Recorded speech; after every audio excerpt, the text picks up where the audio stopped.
Mabilis na nilapitan ni Jessie ang ina nang mapansin na nakahawak ito sa dibdib nito. Galit niyang binalingan ng kapatid. Ipatawag mo ngayon din yung suwail mong anak! Hindi nagustuhan ni Liam ang pagmando sa kanya ng kapatid. Siya ang nakakatanda sa kanilang dalawa pero ang tono nito sa kanya hindi maganda.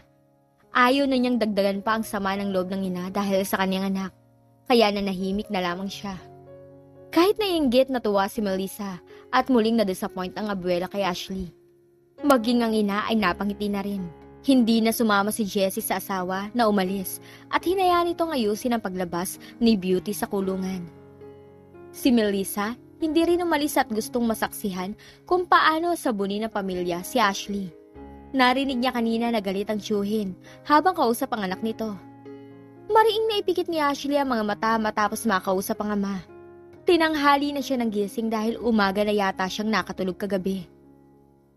Wala na rin si Marlon sa kanilang silid. Agad siyang lumabas upang tingnan ang mga anak.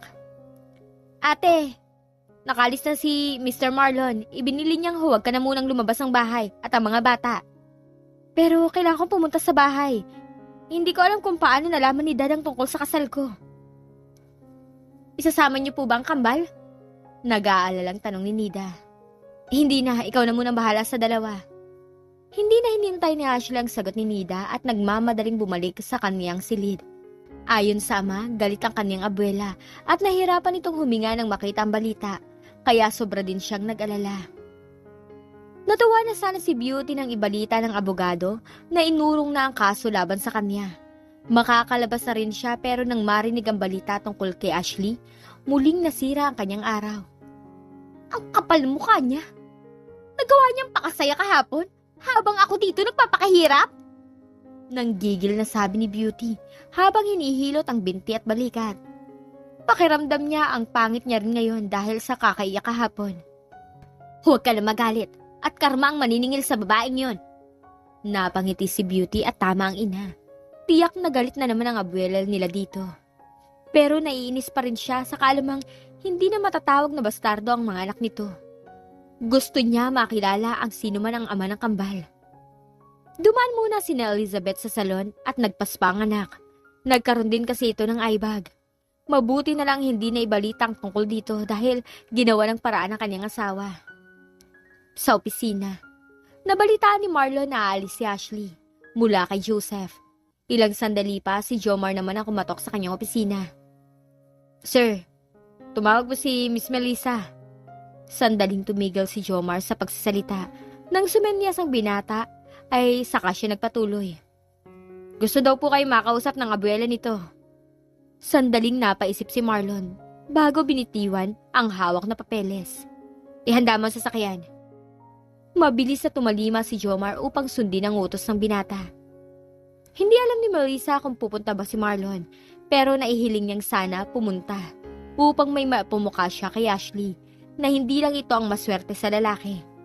Mas kilala at mayaman si Marlon, kaya naman lamang pa rin siya sa pinsan. Pagdating ni Ashley sa kanilang mansyon, naghihintay na sa sala ang kanyang ama.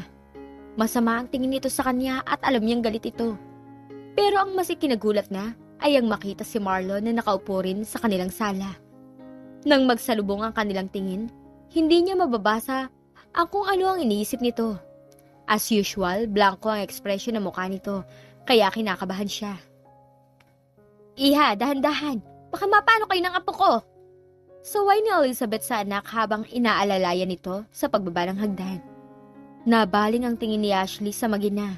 Baka sa mukha ng mga ito ang tuwa dahil naroon si Marlon. Naipagdasal niyang sana, hindi siya masermonan habang nandun si Marlon.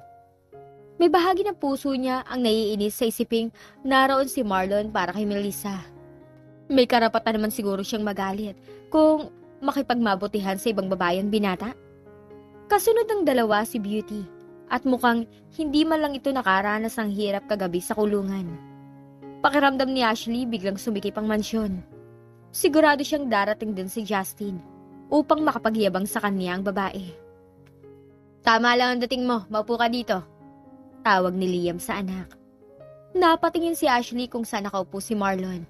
Nasa isahang sofa lang ito at malayo sa mahabang sofa. Hi! Nahihiyang bati ni Melissa kay Marlon at nanatiling nakatayo sa harapan ng binata. Matama na pinagmasdan ni Marlon ang babaeng nasa harapan. Nang yumuko to upang humalik sa kanyang pisngi, hinayaan niya lang ito. Inisaw mo po si Ashley sa tabi ng ama at hindi na muling tinapunan ng tingin sina Marlon. Iho, pwede ka lumapit ng upo dito upang makatabi mo si Melissa. Hindi na nabura ang ngiti sa labi ni Elizabeth at itinuro ang sofa na pandalawahan. Ayos na ako dito. Napilitan si Melissa na umalis sa harapan ni Marlon at umupo sa tabi ng kanyang ina. Ilang sandali pa lumabas na rin ang silidang abuela, kasama ang kanyang ama. Bumati si Marlon sa matanda at nagbigay galang sa ama ni Melissa. Ashley, balita ko nagpakasal ka kahapon? Hindi mo man lang ba siya ipapakilala sa amin? Tonong nalulungkot na tanong ni Beauty. Ngumiti si Ashley sa pinsan bago ibinaling ang tingin sa abuela. Lola, Dad, I'm sorry kung hindi na kayo naimbita kahapon at kailan mo pa nahanap ang ama ng mga anak mo. Putol ni Lara sa pagsasalita, nangapo at nanguusig ang tono ng tanong nito. Kamakailan lang po. Humihingi pa ng pangunawa ang tingin ni Ashley sa abuela. At pumayag ka magpakasal ng palihim at biglaan? Sabat ni Elizabeth. Baka naman po may kapansanan ng lalaki kaya ayaw magpakita sa publiko, lalo na sa atin. May kalakip na sarkasmo sa tinig ni Beauty. Nahihiyang napatingin si Ashley kay Marlon. Mabuti na lang at mukhang hindi ito apektado sa mga naririnig. May mabigat na rason po kung bakit ayaw po niyang magpakilala muna sa inyo. Yung ama ng mga kambal. Kung ano man niyang mabigat na rason, hindi pa rin tama na huwag ipaalam sa amin ang inyong kasal, Ashley. Pamilya mo kami. Napayuko ng ulo si Ashley sa sinabi ng tiyuhin, ngunit bigla din siyang napatunghay nang magsalita si Marlon. Hindi na bata ang inyong pamangkin. May anak na siya at independent sa buhay. Sa tingin ko naman, hindi na siya umaasa sa inyong pamilya? Sabay na napipila ng mga naroroon. Nakalimutan na may ibang tao pa pala bukod sa kanila. Hindi naman sa pinanghihimasukan ko ang kanyang buhay, pero pamilya niya kami. Paliwanag ni Jessie. Tulad ng sabi niya, may mabigat na rason kung bakit biglaan at sikreto ang kanilang kasal. Lihim na nagpasalamat si Ashley sa binata. Kung wala ito, tiyak na makakarinig pa siya ng masasakit na salita mula sa pamilya. Tama si Marlon, honey. Malaki na ang iyong pamangkin at may sariling buhay. Wala na tayong karapatan para magdesisyon sa kanyang buhay. Pilit ang ngiting pumaskil sa labi ni Elizabeth at ginagap ang palad ng asawa. Ma'am, Dad, pwede mo mamaya na natin pag-usapan ang tungkol sa issue ng buhay ni Ashley? Baka kasi may trabaho pa si Marlon. Nahihiyang ngumiti si Melissa sa binata. Pagpasensyahan mo na at nasaksihan mo ang ganitong senaryo sa aming pamilya. Tumango si Marlon sa Donya upang ipaalam ditong wala sa kanya yon. Salamat na rin at pinaunlakan mo ang aking imbitasyon. Alam kong nagdududa ka sa pinagbubuntis ng aking apo at naiintindihan naman kita. Pero gusto kong hilingin sa'yo na bigyan mo ng maraming oras ang iyong mag-ina. Dapat pag-aralan niyo ng mahalin ang isa't isa habang hindi pa lumalabas ang bata sa sinapupunan ni Melissa. Mahabang litanya ni Lara. Pasensya na pero hindi ko mapapangako ang oras para sa inyong apo. Mabuti na rin tong nagkaharap tayo upang magkalinawan. Biglang kinabahan si Melissa sa tinatakbo ng pag-uusap. Ang alam lang ng kanyang abuela, bumalik na ang alaala ni Marlon, kaya nawala ang pagmamahal nito sa kanya. Iho, ang gusto lang mangyari ni Ma'am ay pag-aralan mong muli na mahalin si Melissa. Napapansin kasi naming malungkot siya at hindi ganado sa pagkain. Baka maapektuhan ang kanyang pinagbubuntis. Paliwanag ni Elizabeth. Alam niyo namang mahalaga ang bawat minuto sa akin. Isa pa, may iba akong obligasyon sa buhay ngayon. At yun ang pagiging ama sa una kong anak. Gustong maiyak ni Melissa at pinaalala na naman ni Marlon ang tungkol sa anak nito. Alam yun ng kanyang abuela kaya nga hindi rin ito mapilit ang tungkol sa kasal. Nainis din siya at nalaman yun ni Ashley. Parang wala na rin siyang pinagkaiba dito ngayon na naging disgrasyada ang kinalabasan nung mabuntis ito. Kahit 2 buwan lang, pwede bang sa bahay niyo muna tumira si Melissa hanggang sa malampasan niya ang paglilihi? Naisip ni Elizabeth na solusyon upang mapalapit ang anak sa binata. Mabilis na iniwas ni Ashley ang tingin kay Marlon nang mapatingin ito sa kanya. Talagang gumagawa ng paraan ng tiyahin upang makuha ni Melissa si Marlon. Kung yun ang gusto niyong mangyari, walang problema sa akin. Pwede siyang tumira sa bahay sa loob ng 2 buwan.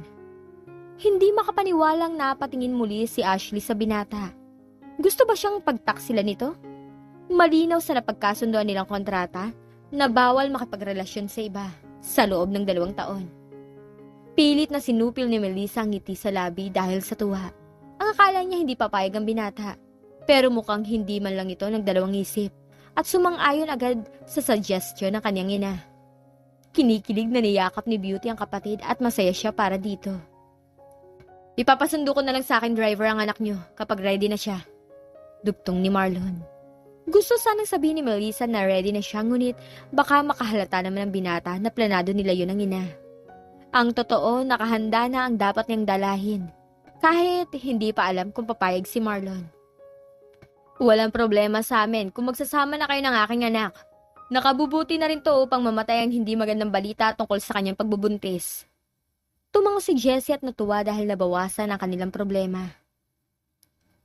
Nagpahanda ako ng masarap na pagkain. Kumain muna tayo. Naging masigla na rin si Lara.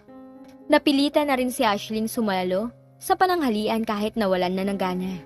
Kinausap siya ng masinsina ng ama, ngunit kung ano ang sinabi kanina, yun pa rin ang sinabi niya dito. Lalong nawalan siya ng gana kumain nang dumating si Justin. Mabuti na lang at walang nakakapansin na sa kanya at lahat ng atensyon ay nasa 4. Todo asikaso si Melissa at Beauty kina Justin at Marlon.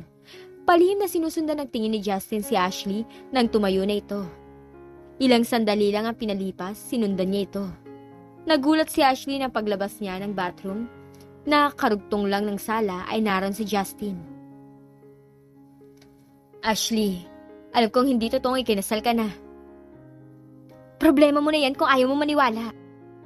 Inis niyang pagtataray sa binata. Ashley, please. Kaya kong ibigay ang panghalan sa kambal kung yan ang gusto mo.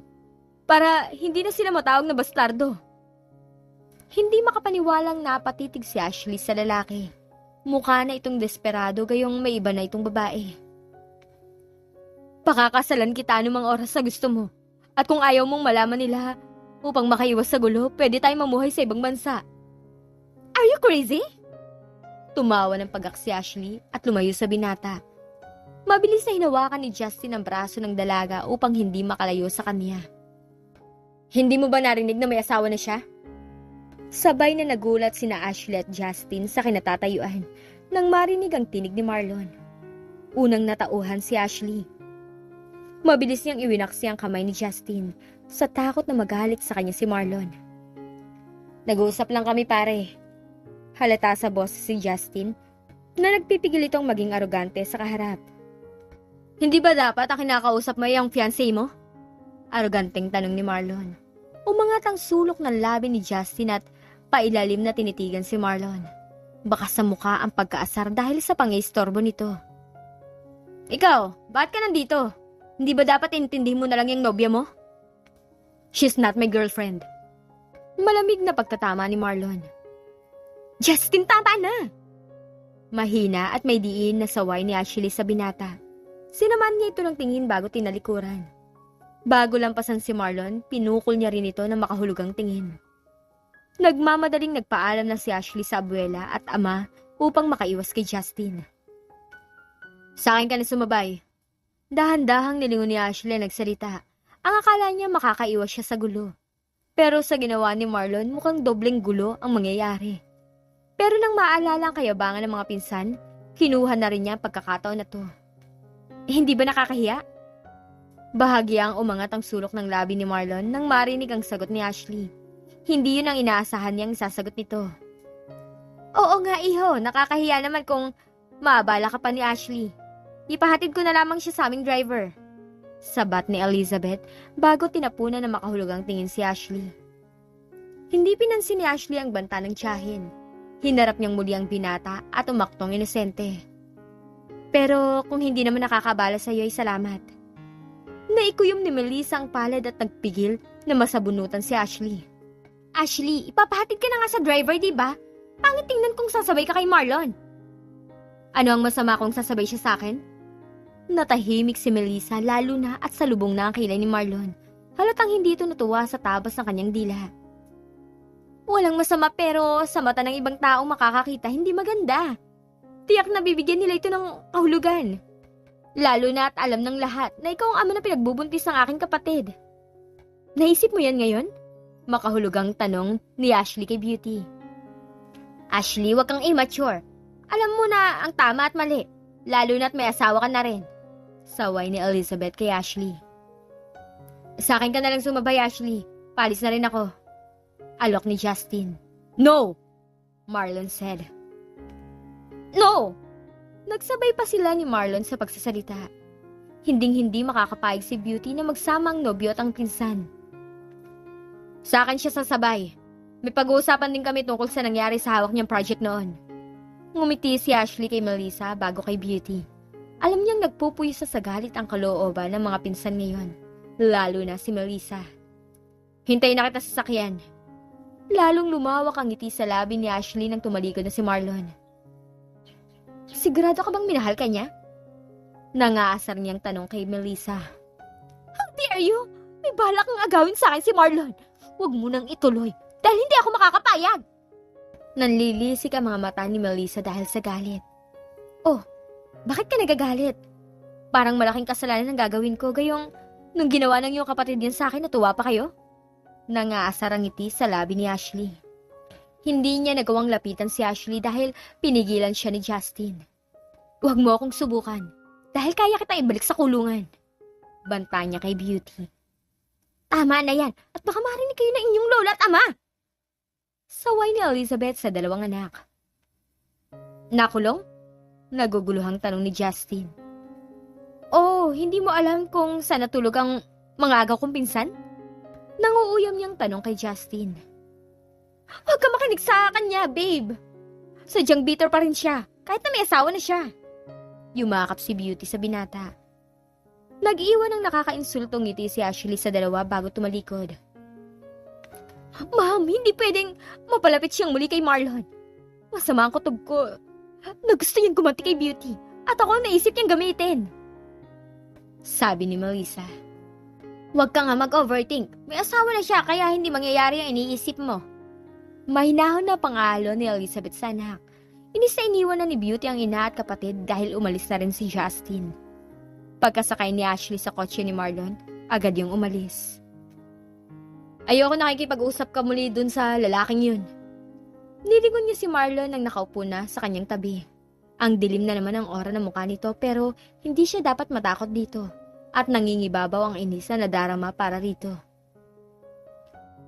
Hindi ko gusto magpabalik-balik ka sa bahay niyo. Kaya pumayag akong sa bahay ko titirang yung pinsan.